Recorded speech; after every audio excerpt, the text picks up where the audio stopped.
isn't going to make sense to you, and I'm sorry about that.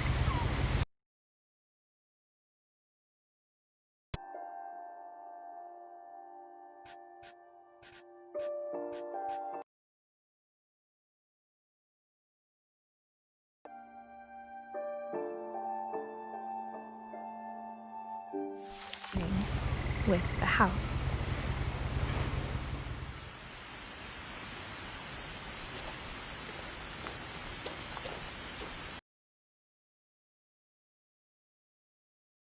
Person to hop it.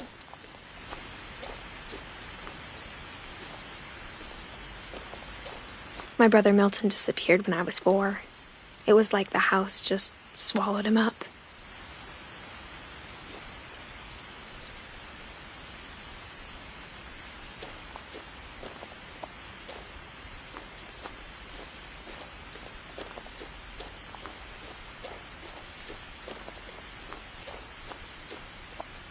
I lived here until I was 11, but I wasn't allowed inside half the rooms.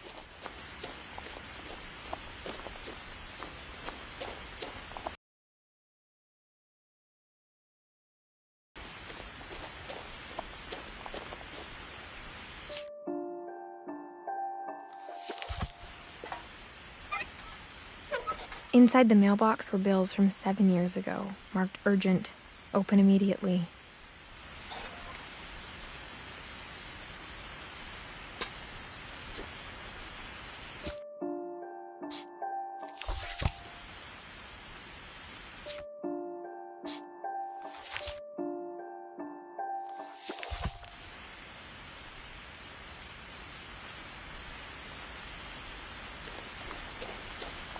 I hadn't been back since my brother Lewis's funeral.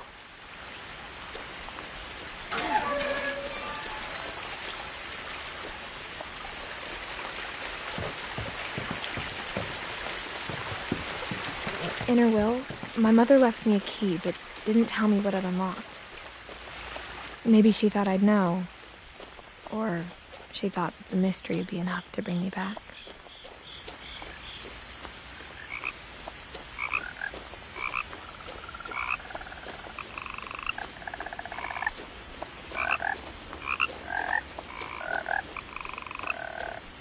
The truth is, even after I inherited the house, I never thought I'd come back to it. But now I had been uncomfortably silent, as if they're about to say something but never do.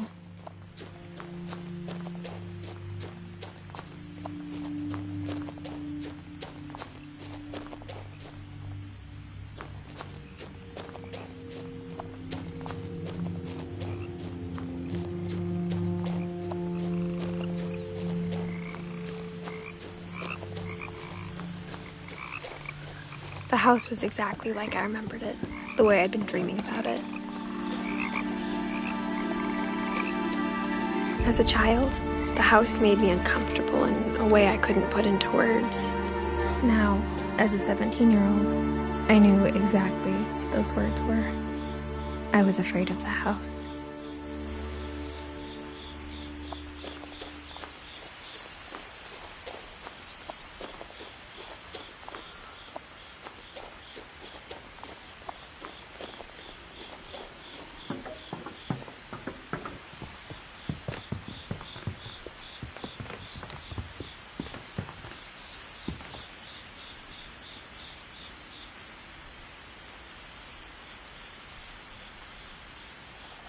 I hoped the key might unlock the front door. It didn't.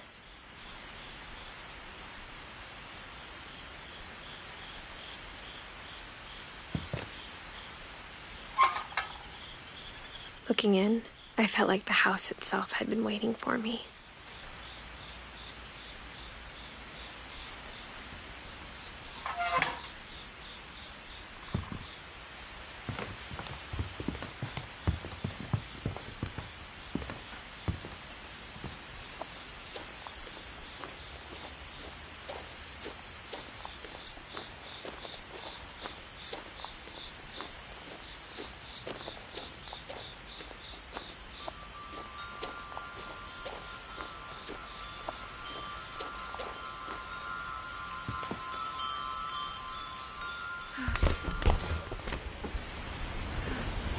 Crawling through the doggy door used to be a lot easier when I was 11.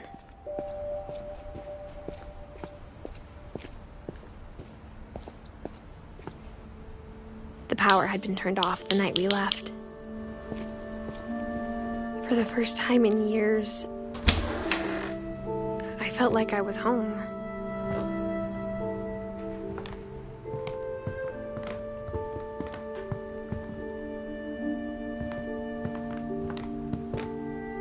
But instead of a family, there were just memories of one.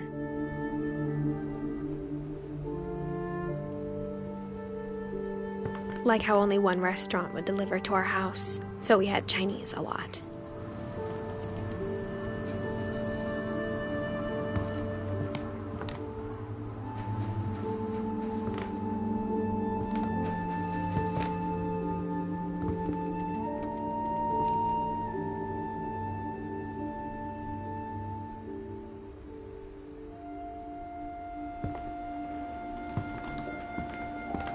Or how after Louis started working at the cannery, we all got sick of eating salmon. Except our cat, Molly.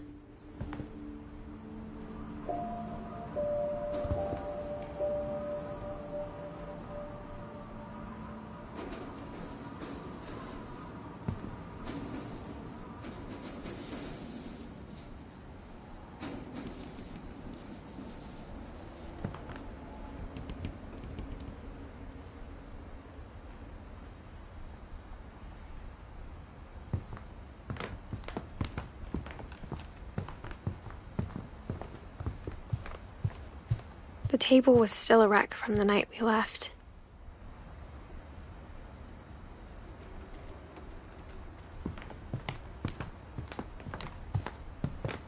My mom was the only one of us who could imagine Great-Grandma Edie living in a nursing home.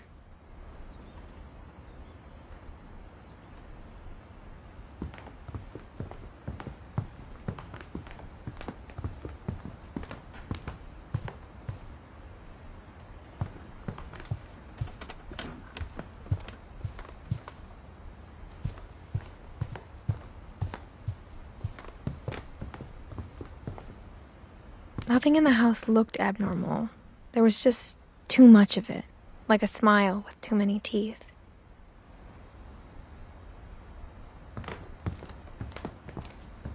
Even the fireplace had a story. Edie told me the bricks came from the original house, after it sank.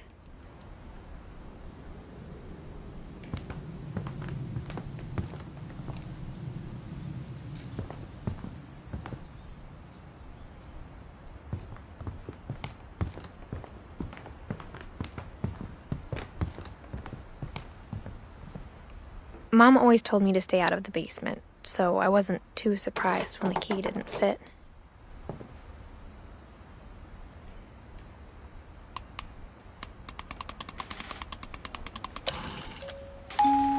Great-Grandpa Sven built a music box for Barbara, along with the rest of the house.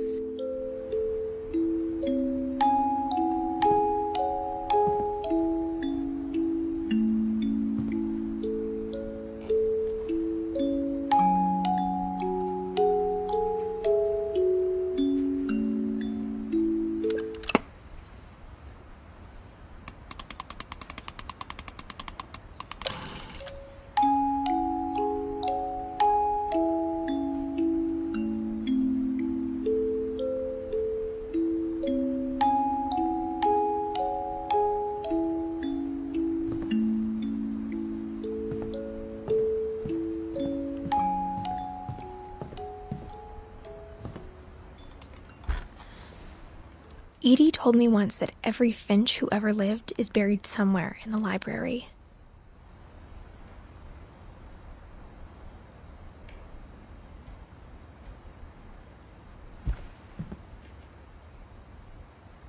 A lot of things got left behind in the whirlwind of that last night.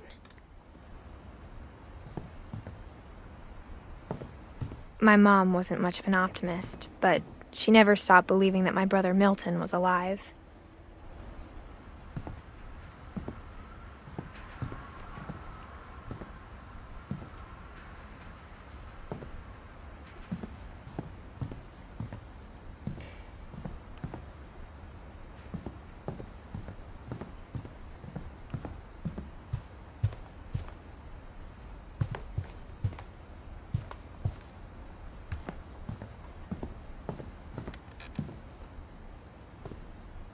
After Milton disappeared, Mom sealed up all the bedrooms.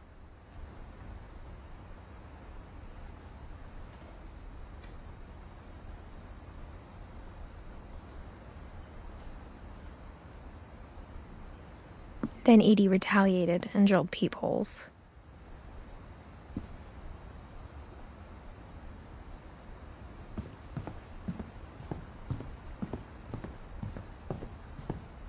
Edie's father, Odin, built the original house.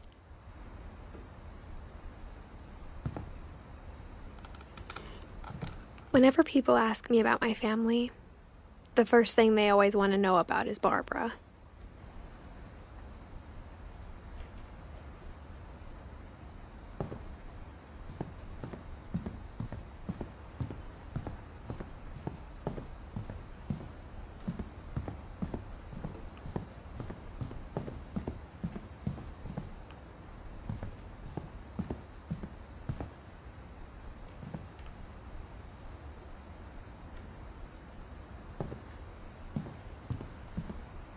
I spent a lot of time playing in Great Uncle Walter's room. I think my mom sometimes regretted not sealing it up.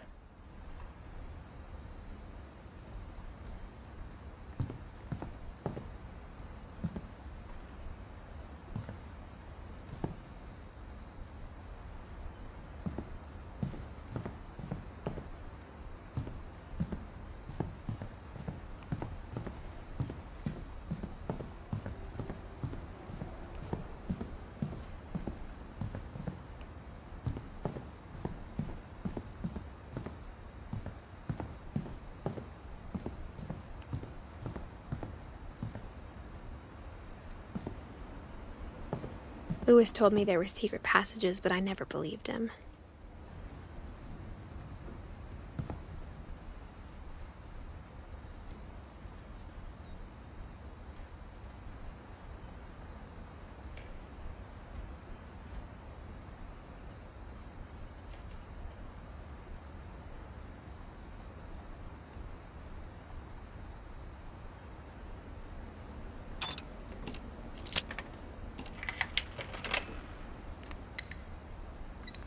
Turns out, my mom was really good at keeping secrets.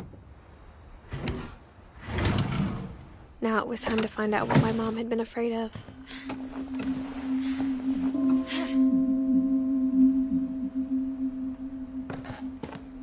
From the paintings on the wall, it was clear my brother Milton had been here before me.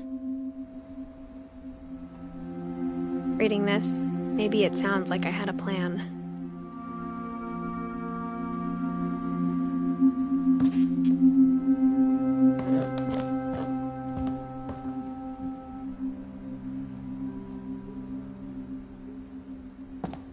But I had no idea what was behind that door.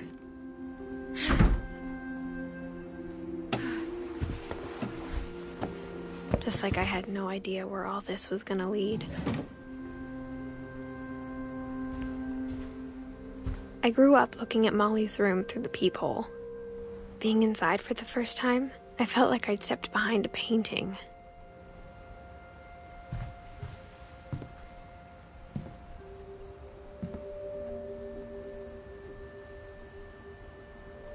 Molly's gerbil had a tiny bedroom with its own even tinier gerbil cage.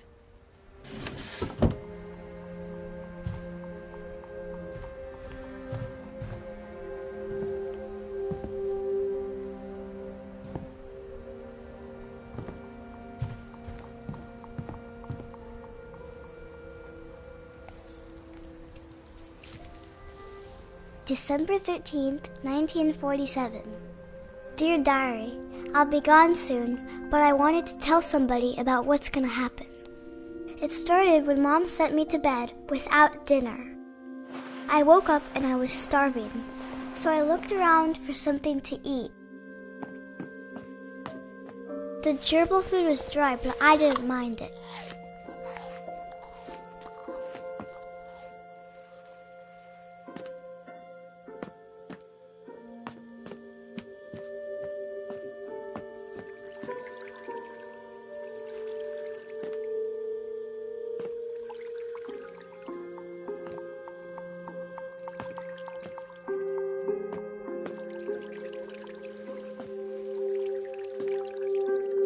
thought about eating Christopher, but I held back.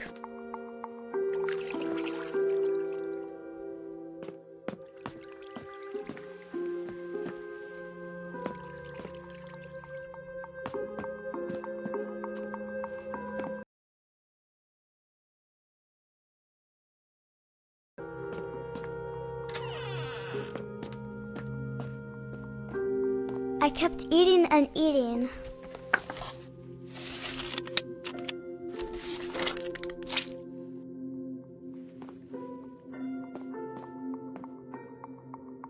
I ate a lot of things that night.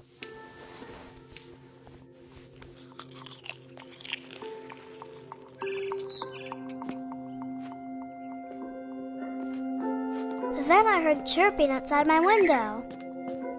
It was a barn swallow going back to her nest. I reached out for her.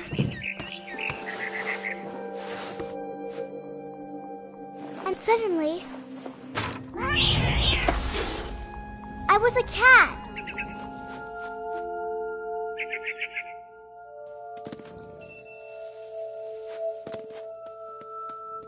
I tried to be quiet, but the bird was really scared.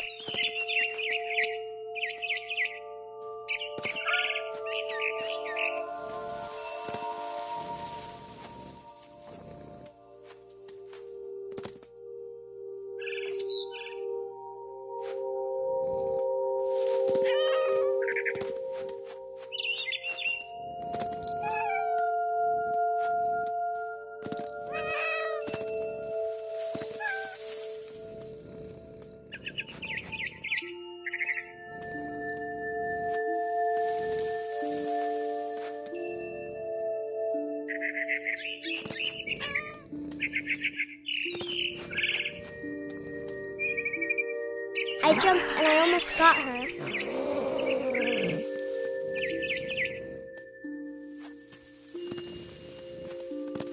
I could tell she was getting really tired.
Now I was up in the big tree.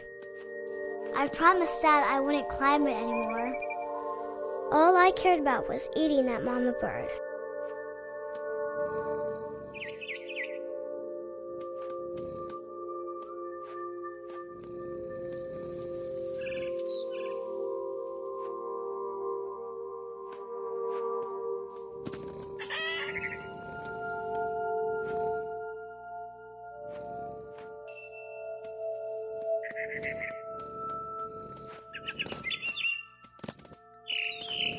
I gobbled her up. And suddenly, I was an owl. First, all I heard was the wind. Then I heard little teeth nibbling in the grass.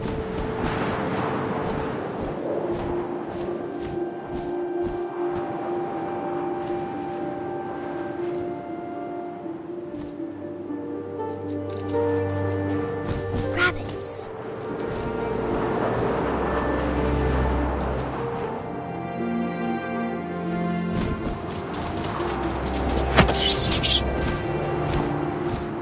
I imagined his face looking up and seeing mine through my talons. I swallowed him up, and I didn't chew one bit. Then I flew off to find something bigger.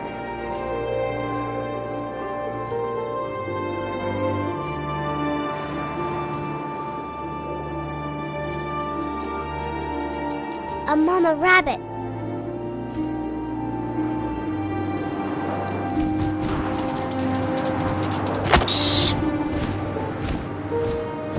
She was almost too big to carry. I started choking. Suddenly, I was a shark.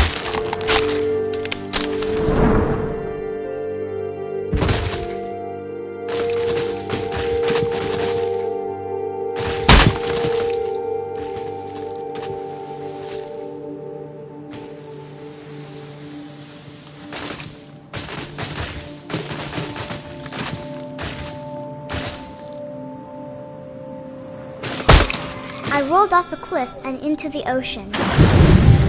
Now, I was hungrier than ever.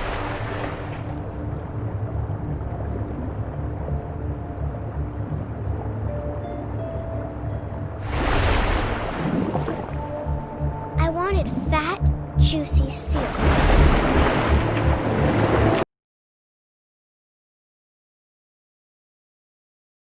Really good.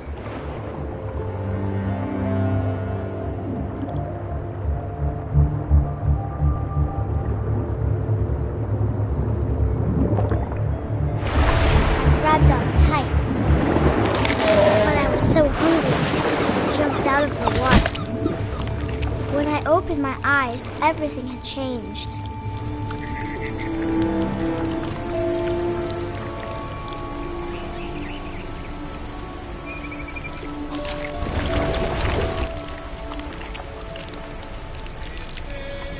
Now I was a monster, and I smelled people everywhere.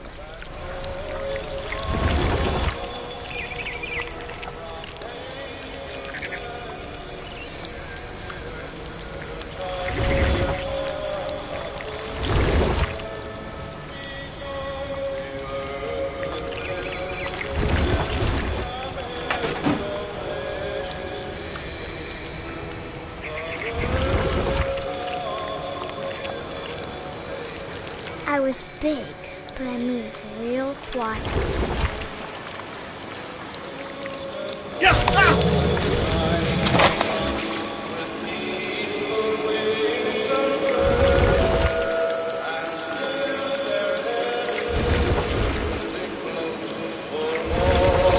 I wanted to stop, but also I didn't.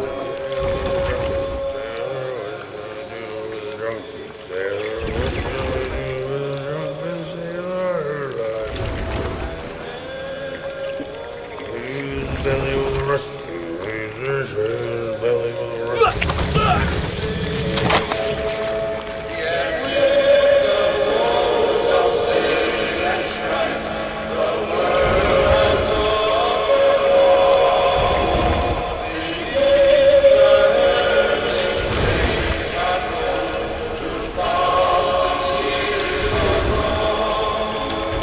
After the last passenger, I was still hungry. And across the water, I smelled something new. Something I had to have, so I swam towards it.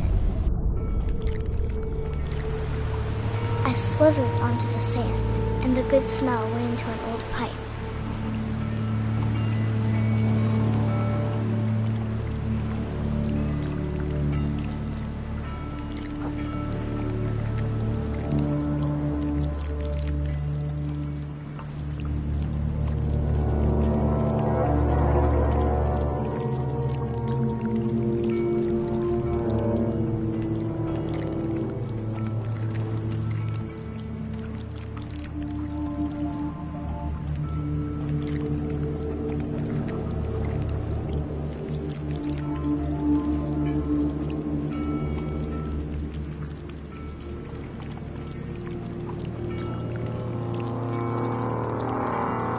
I got closer and closer.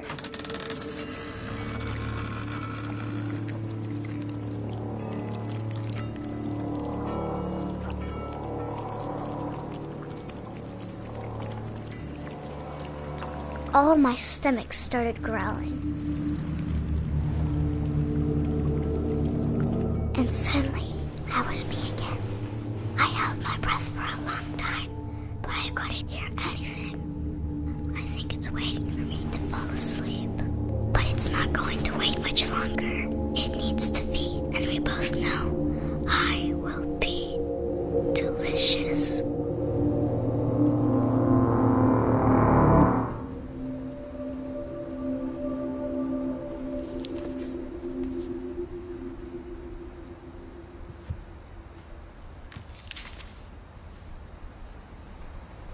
I'm not sure if I believed all of that, but I'm sure Edie would have.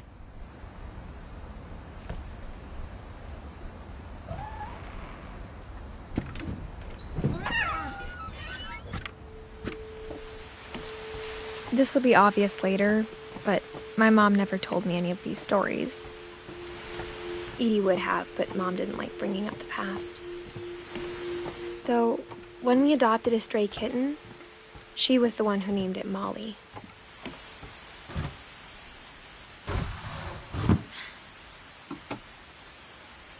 I spent a lot of time in Great-Grandma Edie's room. When Edie told people Sven was killed by a dragon, she could also have said he was building a dragon-shaped slide that collapsed. She could have, but she didn't.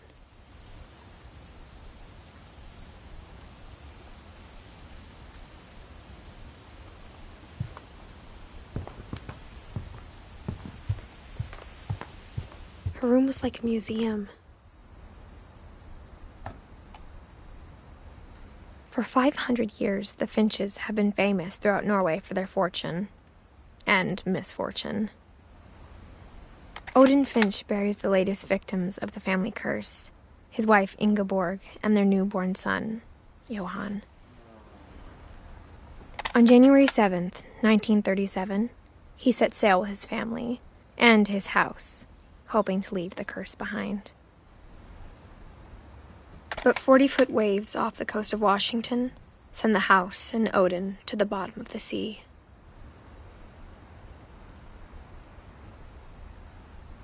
Odin's daughter Edie, with husband Sven and baby Molly, step ashore on their new home, Orcas Island. Odin Finch is the first to be buried in the new family cemetery.